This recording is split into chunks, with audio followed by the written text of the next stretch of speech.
नमस्कार, मैं हूं शशि तुषार शर्मा। आप देख रहे हैं चुनाव आज तक। बिहार में सत्तारूढ़ जेडीयू में सियासी विस्फोट के आसार लग रहे हैं और पार्टी के राष्ट्रीय अध्यक्ष राजीव रंजन उर्फ ललन सिंह, उनके इस्तीफे की अटकलें भी तेज हैं।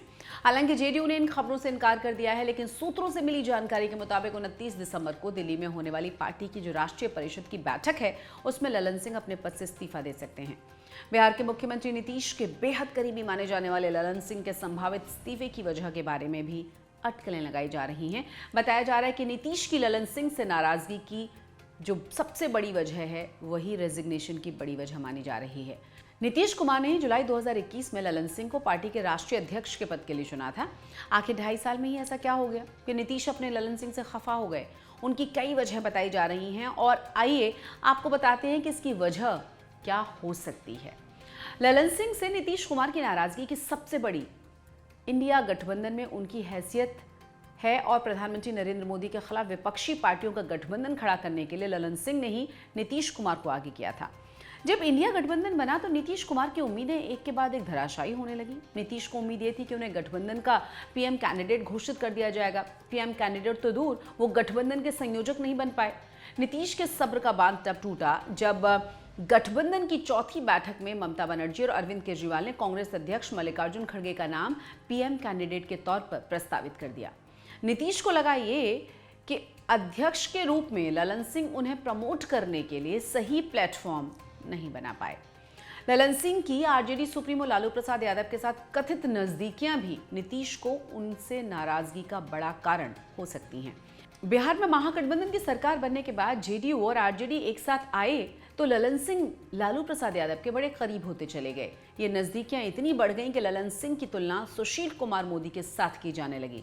नीतीश जब एनडीए के साथ थे तो सुशील कुमार मोदी उनकी सरकार में डेप्यूटी सीएम हुआ करते थे। तब ये कहा जाता था कि सुशील मोदी बीजेपी नेताओं से ज्यादा नीतीश कुमार के करीब थे। जब ललन सिंह की लालू से नजदीकियां सुर्खियां बनने लगीं तो नीतीश के कान खड़े हो गए। बीजेपी के नेता तक मानते हैं इस बात को कि ललन सिंह जेडीयू में आरजेडी के एजेंट के रूप में काम कर रहे थे। सुनिए।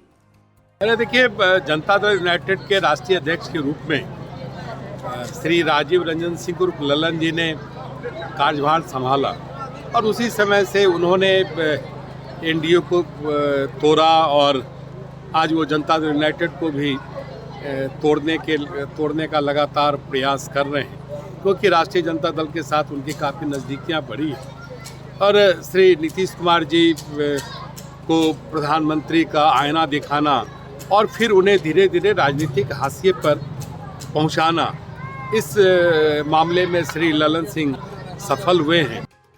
हाल ही में जब 5 राज्यों में विधानसभा के चुनाव हुए तो जेडीयू ने मध्य प्रदेश में अकेले चुनाव लड़ने का फैसला किया और इस फैसले के पीछे ललन सिंह ही थे। चुनाव में जेडीयू का प्रदर्शन बड़ा खराब रहा। पार्टी एक भी सीट नहीं जीत पाई। उनकी प्रत्याशी कहीं चुनौती भी पेश नहीं कर पाए। जेडीयू के अकेले लड़ने का फैसला कांग्रेस को भी रास नहीं आया। नीतीश की नाराजगी की एक बड़ी वजह ये भी हो सकती है। अध्यक्ष के रूप में ललन सिंह की तानाशाहों जैसा व्यवहार भी नीतीश की नाराजगी का एक बड़ा कारण हो सकता है। ललन सिंह अपनी मर्जी से फैसले लेने लगे थे। कई बार इन फैसलों की जानकारी नीतीश को भी देर से मिलती थी। कुछ सप्ताह पहले ललन सिंह नीतीश के करीबी मंत्री अशोक चौधरी से उलझ गए थे। इसमें भी पार्टी के भीतर गलत संदेश भेजा। सबसे आखिरी लेकिन सबसे महत्वपूर्ण वजह यह हो सकती है कि नीतीश की सियासत की एक अलग फितरत रही है। जो उनकी उम्मीदों पर खरा नहीं उतरता वो उसे ज्यादा दिनों तक बर्दाश्त नहीं कर पाते। जीतनराम मांझी से लेकर आरसीपी सिंह तक उसके बड़े उदाहरण हैं। ललन सिंह को राष्ट्रीय अध्यक्ष बने करीब 2.5 साल हो चुके हैं, लेकिन उनकी ऐसी कोई भी उपलब्धि नहीं है जो जेडीयू की सियासत को आगे बढ़ाने में मददगार साबित हुई हो। अब जबकि ललन सिंह का कार्यकाल खत्म होने वाला है, नीतीश कुमार उनसे पिंड छुड़ाने में ही पार्टी की भलाई समझ रहे हैं।